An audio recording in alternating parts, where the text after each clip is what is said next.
Viewers of Entrepreneurship Couch, welcome to today's show. In today's show, we just want to go back to the basics, the very foundation of this very program of entrepreneurship.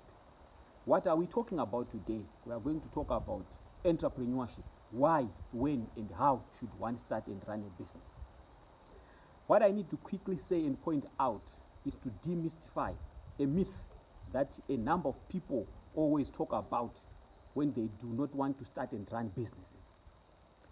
One critical thing that has always been mentioned by a lot of people when they do not want to start and run businesses, they've always mentioned the issue to do with lack of capital. I know I'm going to say a very controversial statement, and I'm willing to engage with a number of aspiring entrepreneurs as we go forward. I urge all the viewers and subscribers to watch this particular show right up to the end, as it lays the very foundation of this particular program. I was talking about capital, and I'm going to issue out a very controversial yet very important statement. What are we going to talk about? A lot of people have said they do not want to start to run businesses because of lack of capital. I would want to disagree with a lot of people. I want people to make a very clear distinction here. One does not require capital to start and run a business. One would require capital and working capital as you try and grow your business. When one is starting to run a business, all you need to do is to identify an area where you want to start and run your business. And the next thing that you need to do is just to register your company. So we need to be very clear there that one does not necessarily require capital to start a business. One requires working capital as you grow your business. So that distinction has got to be clear, and people should never give excuses. The other excuse that people have normally projected or have normally talked about is the issue to say, I do not have money. Guys, we need to be very clear here. There has never been a person who has started to run a business because they've got lots of money. If at all, people start and get into businesses because they want to make money. So the excuse of not having money to start and run a business should never be entertained. If at all, if one has got a bankable project, if one has got firm belief in what you want to do, then the issue of capital and the issue of working capital only has got to be considered as you go forward.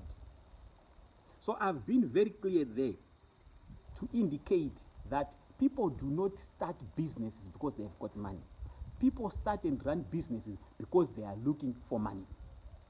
And the clear distinction that I've made to say one does not require capital to start a business. One requires working capital to grow a business.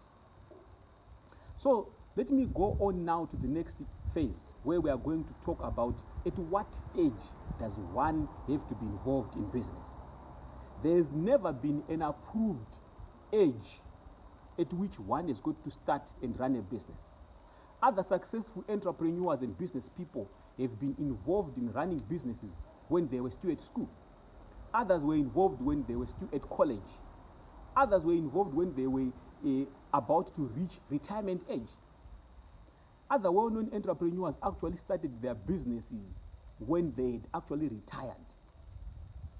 So in terms of when does one start and run a business, there has not been any approved age at which one can start and run a business. But not only that, just to touch on the issue to do with the capital, I've known of a number of successful entrepreneurs and successful business people who started to run their businesses the very day that they were fired or they were dismissed from employment. They used their last check to go out and register a company. When they used this particular last check, they had school fees, they have got rentals to pay. So we need to continue demystifying the reason why people should get into business. It is not about having working capital.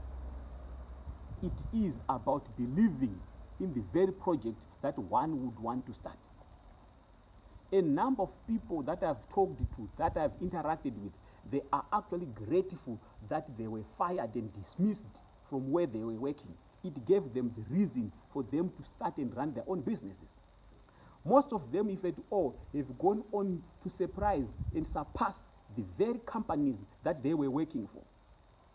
So we do not need to entertain reasons as to why we cannot start to run business. But the other reason why one can also start to run a business, we need to look at one of the critical things which I have come to term social capital. I've talked to a number of people who have said they started their businesses because their friends and relatives believed in them.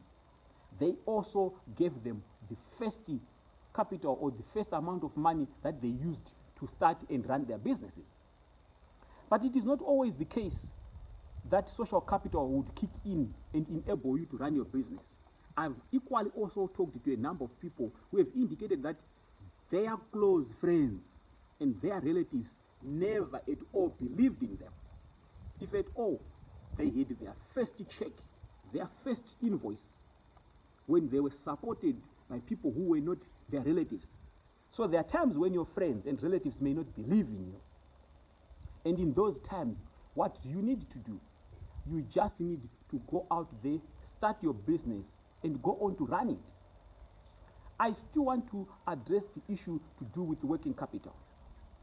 I've talked to a number of people who have indicated to me to say all they did was to register their company, went on to register it as a supplier to the potential companies that they wanted to supply goods or services to. And some of them were fortunate to receive down payments. So there are times when instead of relying on social capital, one needs to rely on your intellect. One also needs to rely on you being honest and integrity.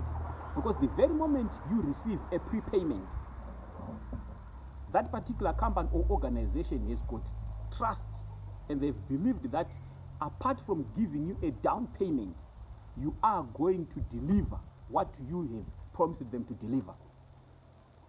So nobody should give an excuse of lack of capital when they would want to start and run their business. I've told you that I've seen and known of people who have gone on to register as suppliers the very moment that they've registered their companies, and they've received deposits, they've received down payments, others have received outright 100% advance payment, and they've used those monies to start and run businesses.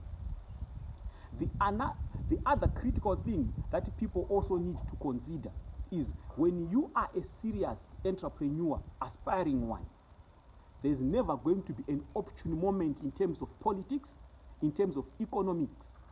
There's never going to be an opportune moment where you can say the prevailing political situation and the prevailing economic situation enables me or is conducive for me to start and run my business.